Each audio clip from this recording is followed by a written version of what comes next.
Hello everyone, welcome back to my channel. ဒီနေ့ရဲ့ video ထဲမှာတော့ pronouns အကြောင်းကိုအသေးစိတ်လေ့လာသွားမှာပဲဖြစ်ပါတယ်။ Pronoun is a word that is used instead of a noun to avoid repeating it again and again. Pronoun ဆိုတာက noun စားသုံးတဲ့စကားလုံးတွေပဲဖြစ်ပါတယ်။ဘာကြောင့် pronoun တွေကိုသုံးရတာလဲဆိုရင်စာကြောင်းတစ်ခုမှာ noun နာမ်တွေကိုချက်ခါအသုံးပြုနေမဲ့စာ pronoun နာမ်စားတွေကိုအစားထိုးသုံးခြင်းအပြင်တဘာဝကြပြီးတော့မှပုံမလွယ်ကူတဲ့အတွက်ကြောင့်ပဲဖြစ်ပါတယ်။ Subject pronoun. A subject pronoun is a pronoun that does the action in a sentence. Subject pronoun ဆိုတာကကြတော့စာကြောင်းတစ်ခုမှာပြုလုပ်တဲ့သူကိုဆိုလိုတာပဲဖြစ်ပါတယ်။ Subject pronoun တွေကိုပို့ပြီးတော့မြင်သာစေဖို့အတွက် singular အနည်းကိန်းနဲ့ plural အများကိန်းဆိုပြီးတော့ခွဲခြားဖော်ပြထားပါတယ်။ Singular အနည်းကိန်းတွေကတော့ I, you, he, she, it တွေဖြစ်ပြီးတော့မှ I ရဲ့အများကိန်းက we, you ရဲ့အများကိန်းက you, he, she, it ရဲ့အများကိန်းက they ပဲဖြစ်ပါတယ်။ပို့ပြီးတော့မြင်သာစေဖို့အတွက်ဥပမာတွေနဲ့ကြွားကြည့်လိုက်ရအောင်။ She sings beautifully. သူမကသချင်းကိုလှပစွာဆိုခဲ့တယ်။လှပစွာတက်ရက်စွာဆိုခဲ့တယ်ပေါ့နော်။ဒီရဲ့ sentence မှာဆိုရင်သချင်းဆိုခြင်းကိုပြုလုပ်တဲ့ she က subject pronoun ဖြစ်တဲ့ I study English every day. I study English every day. ငါအင်္ဂလိပ်စာကိုနေ့တိုင်းလေ့လာတယ်။ဒီရဲ့ sentence မှာဆိုရင် I က subject pronoun ဖြစ်ပါတယ်။ They are playing football. သူတို့ဘောလုံးကစားတယ်။ဒီရဲ့ sentence မှာဆိုရင် they က subject pronoun ဖြစ်ပါတယ်။ He is my brother. သူကကျမရဲ့မောင်လေးဖြစ်ပါတယ်ဆိုရင်ဒီရဲ့ sentence မှာ he ကကြတော့ subject pronoun ပဲဖြစ်ပါတယ်။ It is raining. မိုးရွာနေတယ်ဒီရဲ့ sentence မှာဆိုရင် it က subject pronoun ပဲဖြစ်ပါတယ်။ Object pronouns. An object pronoun is a pronoun that receives the action in a sentence. Object pronoun ဆိုတာကကြတော့စာကြောင်းတစ်ကြောင်းမှာပြုလုပ်ခြင်းခံရတဲ့နေရာမှာရှိတဲ့နာမ်စားတွေပဲဖြစ်ပါတယ်။ Object pronoun တွေကို singular အနည်းကိန်းနဲ့ plural အများကိန်းဆိုပြီးတော့ဖော်ပြပေးထားပါတယ်။ Singular အနည်းကိန်းတွေကတော့ me, you,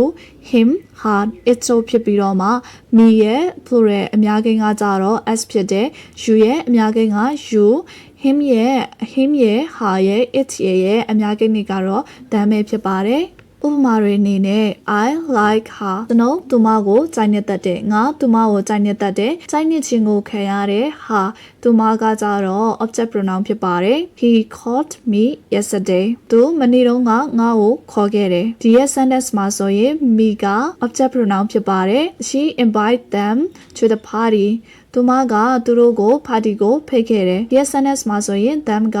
object pronoun We saw him at the market သူကိုဈေးမှာတွေ့ခဲ့တယ်ဒီရဲ့ sentence မှာဆိုရင် him က object pronoun Can you have us ငါ့ကိုကူညီနိုင်မလားဒီရဲ့ sentence မှာဆိုရင် us က object pronoun ဖြစ်တယ် Possessive pronouns A possessive pronoun shows ownership or possession Possessive pronoun တွေကကြတော့ပိုင်ဆိုင်မှုကိုပြရင် possessive pronoun တွေပဲဖြစ်ပါတယ် Possessive pronoun ကိုလည်းပဲ singular အနည်းကိန်းနဲ့ plural အများကိန်းနဲ့ခွဲခြားပေးထားပါတယ် Singular အနည်းကိန်းတွေကတော့ my, yours, his, hers, its တို့ပဲဖြစ်ပါတယ် mine ရဲ့အများကိန်းကတော့ us ဖြစ်ပြီးတော့မှ yours ရဲ့အများကိန်းက yours, his, hers ရဲ့အများကိန်းက theirs, its ရဲ့အများကိန်းကတော့မရှိပါဘူးဥပမာတွေအနေနဲ့The book is mine ဒီရဲ့စာအုပ်က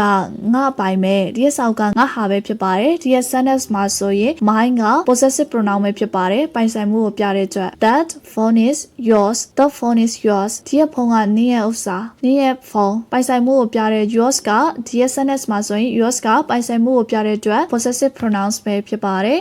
The red bag is hers ဒီရဲ့အနီရောင်အိတ်ကလေးကသူမရဲ့ဟာ hers ကပိုင်ဆိုင်မှုကိုပြတဲ့အတွက် possessive pronoun ပဲဖြစ်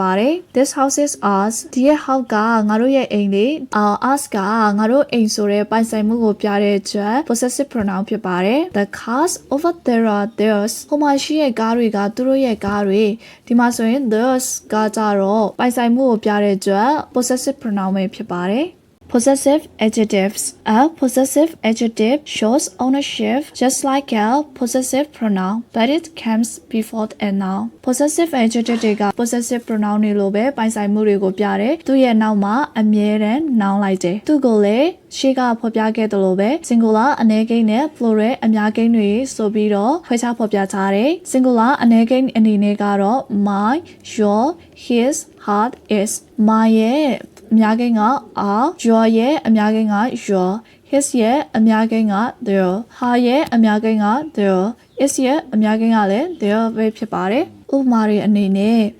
My book is on the table ဒီစနစ်မှာဆိုရင် my က possessive adjective ပဲဖြစ်ပါတယ် Your bag is very beautiful ဒီစနစ်မှာ your က possessive adjective ဖြစ်တယ် His phone is new His က possessive adjective Her dress is pink သူမရဲ့ခေါင်းဝင်ကအပန်းရောင်ဖြစ်တယ် Her က possessive adjective Our house is big Our house is big ငါတို့ရဲ့အိမ်ကကြီးတယ် Our က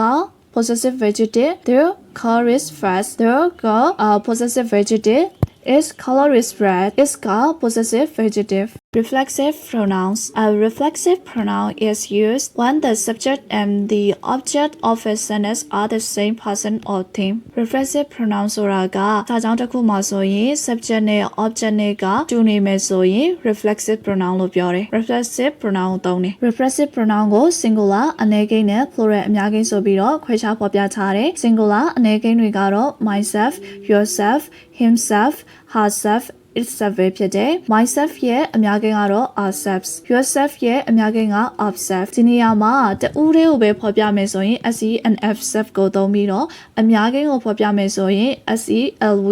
f self ကိုပြီးတော့သုံးတယ် himself herself itself ရဲ့အများကိန်းက themselves ပဲဖြစ်တယ်ဥပမာတွေအနေနဲ့ I taught myself to play the guitar I taught myself to play the guitar ဂီတာကြီးတာကိုငါကိုငါသင်ခဲ့တယ်ဆိုရင်ငါကိုငါဆိုတဲ့ myself က reflexive pronoun she looked at herself in the mirror she looked at herself in the mirror သူမကမှန်ကိုသူမကိုယ်တိုင်ကြည့်ခဲ့တယ်သူမကိုယ်တိုင်ဆိုတဲ့ herself က reflexive pronoun they prepared themselves for the exam themselves ကသူတို့ကစာမဝဲအတွက်သူတို့ဘာသူတို့ပြင်ဆင်ခဲ့တယ်ဆိုတော့သူတို့ကိုယ်တိုင်ဆိုတဲ့ themselves က reflexive pronoun he blamed himself for the mistakeသူကသူ့ရဲ့အမှားတစ်ခုကြောင့်သူ့ကိုယ်သူ blame ခဲ့တယ်သူ့ကိုယ်သူဆိုတဲ့ himself ကကြတော့ reflexive pronoun the cat cleaned itself ကြောင်ကသူ့ကိုယ်သူတန်ရှင်းရေးလုပ်ခဲ့တယ်